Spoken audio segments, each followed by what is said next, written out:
everyone, this is Sandra from Cherry Heart and I'm here with a tutorial on how I make the 2-colour squares for my crochet star quilt. So you may have seen this quilt I'm making at the moment, and I'm making these star blocks in 3 different colours. I've got greys, I've got some blues and I've got some pink as well, and they're made up of these 2-colour squares just joined together. So when it comes to making these 2-colour squares, you're obviously going to need 2 different colour yarns, and I find what works best is when you haven't got too much of a contrast between the 2 colours, because you're carrying the yarn round underneath the stitches as you go. Where there's a darker colour, you can just see that yarn being carried underneath the pail. And again, you can a little bit with that pink one, but once you get to sort of paler colours, it's much harder to see. The other thing to know is that using a smaller size hook than you normally would for the yarn you are using can be quite helpful with these squares as well. It helps tighten things up, keeps those stitches nice and tight, and that helps cover up that carried yarn as well. In this case, where I'm using the fingering weight yarn, normally I would use a 3.5 hook for that, but for this I'm using a 3, and I've got a double knit yarn here, a DK weight yarn. Normally I would use a 4 hook for that. That would be the recommended hook size for this yarn, but for this I'm going to go down to a 3.5. Just to tighten things up a bit. So it will depend on your tension for what hook you want to use, but it might be worth just having a little play with different hook sizes and to see how, you know, which is the neatest version you can get. So if you're normally looser, you may have to go down a couple of hook sizes. If you're normally tighter, you may find you're fine anyway. So just have a little experiment with that and see which works best for you. I have a video showing how I make my solid granny squares, which I made as part of my Battenberg blanket tutorial. I'll pop the link for that up here on the right now, and in the down bar below. So if you're not familiar with the way I make my solid granny squares, or anything I'm doing looks a bit different to the pattern you're used to, then perhaps you could have a look at that, and that should make things clearer for you, because that's what I'll be basing what I'm doing here on. So I generally start with 4 chains to make my centre loop. So I'll make a slip stitch and I'll work up those 4 chains. So there's my 4 chains, and I'm going to make a slip stitch into that first chain to make a little loop. And then I'm going to do 4 chains to start. Again, this is where it may vary from the pattern you were used to, but if you pop and check out my other tutorial, I explain a bit more about why I do that, but it's just to cinch up the corners. I find 4 chains works better than 5. If you prefer 5, you do 5, but this is what I prefer. So this part here is the trickiest part now, because we have to add in our contrast colour, our second contrast colour. So before I do my first stitch into the centre here, I want to get my second colour in place. So I've got the end here, and I'm just going to hold that behind my loop here.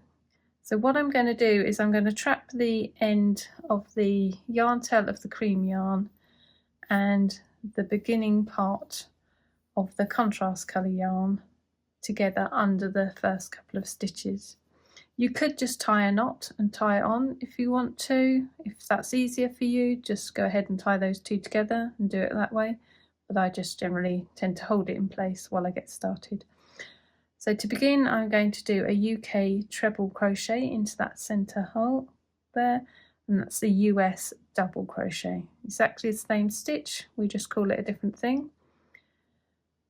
So you'd yarn over, you work through the loop, pull the yarn through, yarn over and pull through 2, yarn over and pull through 2. So exactly the same as a double crochet in America, and a it's a treble crochet here. So there I've trapped that yarn between the stitch and the loop, and I'm going to go ahead and make another one of those stitches. So there we go, I've got my 2 stitches there. Now I'm going to make another stitch, but this is where the second colour is going to start to come in. So I'll begin the stitch in the same way. I yarn over, I go into the loop, I pull the yarn through, and I yarn over and pull through 2. So when I've got those 2 loops on the hook like that, that's where I stop, and I drop this cream yarn. Now for me, I've found that the neatest way to do it is when I'm changing yarn, is the yarn I'm dropping, I always drop to the front, and I always pick up the different colour from behind. I don't know if that's what works best for everyone or in every situation, but for me, for these squares, that seems to be the neatest way I've found. So that's what I'm explaining here, but again, if you find something else works for you, then by all means do something else. So to finish that stitch then, I'm going to finish it in this second contrast colour, and I'm just going to pull that through. So you can just see that colour from the front, but that stitch is completed now. So now I'm going to work in the contrast colour for a little bit, and I'm going to carry on trapping the yarn end, but also I'm going to be working over the main colour yarn as I go round. So I like to just do a little pull on this main colour just to make sure that stitch is pulled up nicely. Not a massive tug, but just a gentle pull to bring everything back together. And then I'm going to make the 2 chains for the corner. Now I'm going to continue making my UK treble stitches into the middle here. So I'll do 3 stitches into the middle for this next size. I'll try and come up a little bit closer for you here so you can see clearly.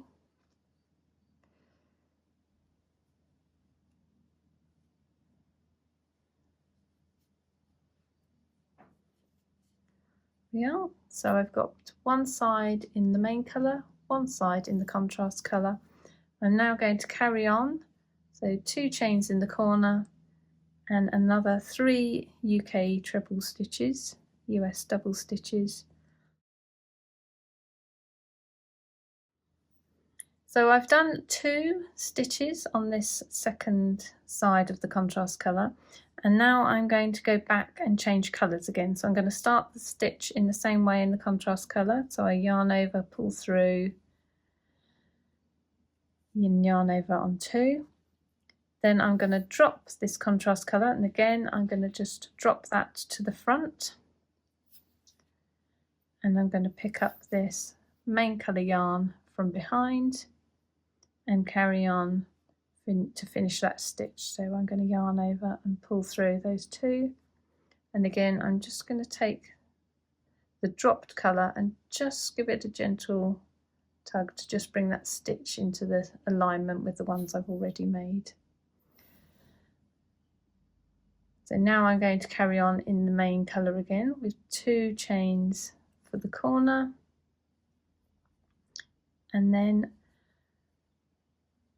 I'm back round to the beginning. So I've got one side here with 3 stitches, I've got 2 sides here in the contrast colour with 3 stitches, and this starting chain is counting as my 1 stitch on this 3rd side, so I just need to do 2 more to complete it. So 1 and 2. And then I will make a slip stitch into my 3rd chain. Again, if this pattern does seem a little different to you're used to, and you want to check out the way I normally make my squares and just have a go in one colour to get the hang of those, then please do. Or if this pattern really doesn't suit you, I'm sure there are many other 2 colour square tutorials available that might suit the pattern you are more used to using. So I've made my slip stitch, so that completes my round. So let's carry on and make another round. So I like to do a chain into that corner to start. So I'll slip stitch into the corner to start. So I've done a slip stitch, and now we're going to bring the contrast colour up. So it's down below in the centre loop at the minute. We want to bring it up to the height of this round. So I just take the yarn, get the ends out the way now. I'm just going to let the ends hang down. And I'm just going to put it between the hook and the yarn there. So it's sitting along these stitches, ready to be worked over. So I'll just show you that again. So that it's at the back there. I've just picked it up and I'm literally putting it between the hook and the yarn. So it's sitting on top there, ready to be worked over. And then as I make these next chains, it's going to trap that yarn in there and keep it nicely in place. So I'll chain 4 to start again.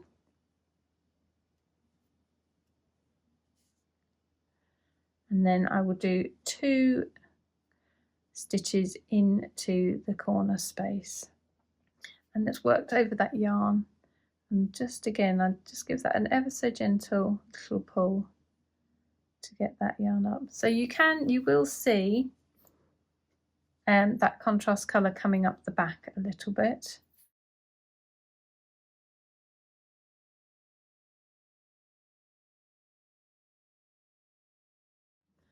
And then I will change the colour on the second stitch. So I'll begin in the main colour as we did below until we get to that stage where we've got 2 loops on the hook. Then I'll bring that cream yarn to the front, pick up my contrast colour and just finish the stitch in the contrast colour. So there we are, ready to work the 2 sides of the contrast colour. So if you can see, there's kind of a little gap in there. So that's why I like to just give that other colour just a little bit of a pull to snug it, make it nice and snug and tight again. And then I carry on working in the contrast colour. So there we go, we're back round to the corner where we want to make the change. So first stitch to go into the corner space in the normal way. And then the second stitch, I'll start as I normally would until I've got 2 loops left on the hook. Then I'll bring my contrast colour to the front and I'll pick up the main colour again and I'll finish the stitch like that. So there we're ready to complete the round in the main colour. So I'll just do that little tug to snug the colours up, and then my starting chain counts as a stitch here, so I only need to do 1 more stitch into this corner. So I do like that, and then a slip stitch into the 3rd chain, and then I'm ready to start my next row. So I'll slip stitch into the space, and then I'll just bring that contrast colour up again by just literally grabbing it and just pulling it over between the hook and the yarn, so it just sits between and can get nicely trapped there. So I'll do 1 more row round, and that's how I make the 2 colour squares. And in part 2 I'll show you how I join all the squares together to make my star blocks. So hopefully I'll see you there. Thank you for watching this video. If you liked it, if you could give me a thumbs up on YouTube, and if you'd like to subscribe for more content. I have podcasts, quiet moment vlogs, and sometimes more tutorials. Thanks for watching. Bye!